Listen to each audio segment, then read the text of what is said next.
Hey, it's our Paralyzed Math Industry, and we are going to take a look at excessive amounts of stuff. And this is guaranteed to be a problem on your next chemistry quiz, and it's going to be denoted as extra credit. So there is another formula that we can take a look at, but it's not easily defined. That's because in order to understand that formula, if you remember from the last video of limiting reactants, we understood with Beyblades that there are two elements that can go into the final product. We have this and that.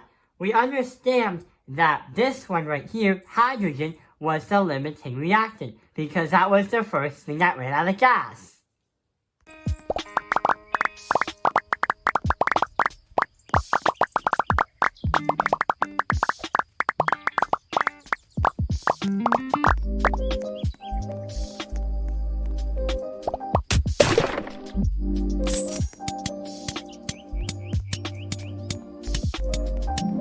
Also, oxygen was the excessive reactant.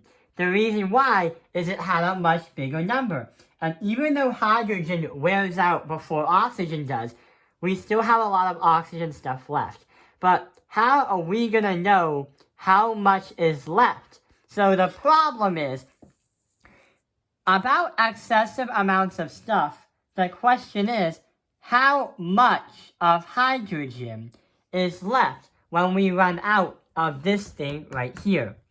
Well, here is the plan of doing the formula. So the ultimate goal is to have oxygen transformed into hydrogen. Then we can transform that and subtract what we got from oxygen by hydrogen to get how much excessive stuff we have after the reaction has happened. If you never watched this video, the reaction was right over here. So here's what's going to happen. We are going to transfer from oxygen all the way to hydrogen. So we're going to say we begin with 24 grams of O2. Now we have to multiply that by 3 steps.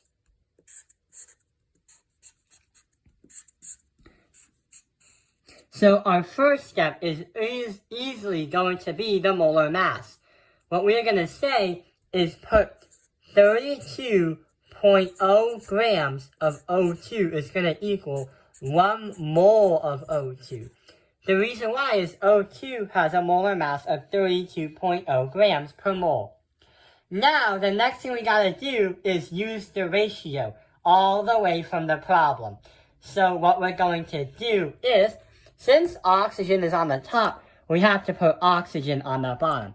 And if you take a look at the formula right here, oh yeah, the middle schoolers are coming home from school. If you take a look at the formula, we have oxygen on the bottom, and we have only one O2 right over here.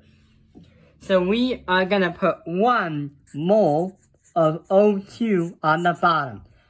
But unlike the other problems where we have to transfer it to the entire compound, or the entire product, with here and here, our goal is to not find the mass of the product, like this and that.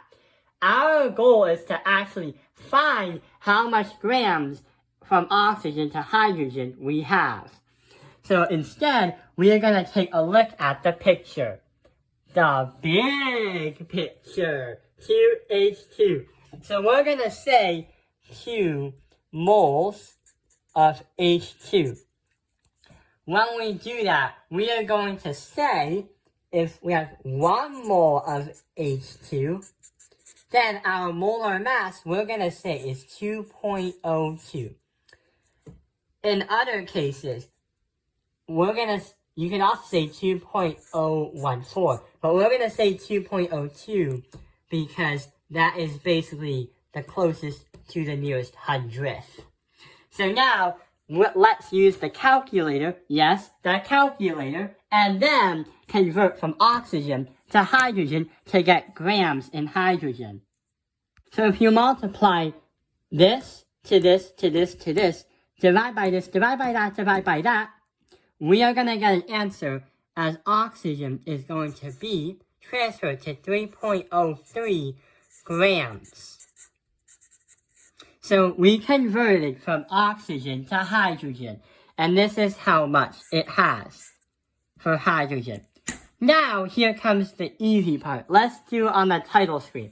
So, if you take a look at hydrogen, we had 8 grams react as itself into the entire product of water. We wanted to get water. So here is the thing.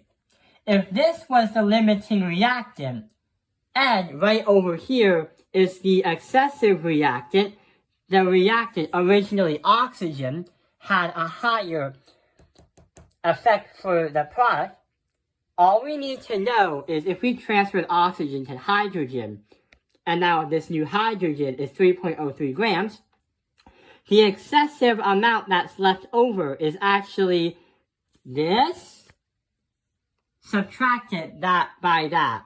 So we're going to say this, 8.00 H2 of the original limiting reactant is going to be subtracted by 3.03. And that is going to be from oxygen transferred to hydrogen.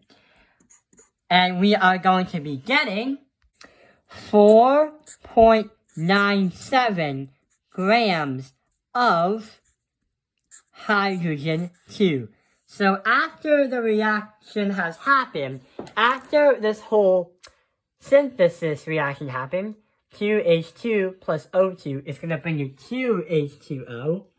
So there are 2 water molecules. The thing is that after that has happened, we still have some stuff left over after hydrogen ran out. Just like the Beyblades, we can't make another water molecule. You can't make one of those. So here's the final answer. After all that craziness has happened, we are left with 4.97 grams of hydrogen with 2 atoms. And that is how we can do the excessive amounts of stuff in chemistry. And good luck, because the next test that you might have is guaranteed this one to be an extra credit problem. Thank you for watching Tao Ping and Life's Math Industry. Like and subscribe.